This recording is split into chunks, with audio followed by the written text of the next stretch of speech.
Зөв сэтгэл, зөв ёс суртахуун, зөв эрмэлзэлийн төлөө хийж байгаа аялал маань дараагийн өртөөн дээрээ ирлээ.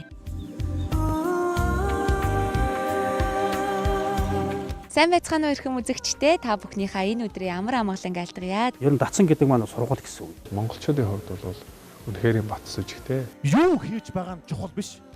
Яаж хийж байгаа нь чухал байдаг. Хэн хэлж байгаа нь чухал биш.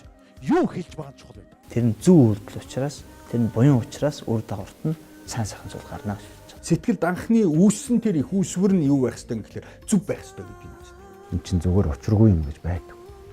А нөгөө талаараа буян байгаа. Асар их буян. Аливаа сайн муу юмс шүтэн барилдаж бий болдог шүү. Энэ 3 удаа бурхан шинжилгэсэн гэдэг хүмүүс өнөөгөө Ухаарахгүй гэдэг нэг үг байна шүү дээ. Бид юу ухаарах вэ гэдэг нь энэ чухал.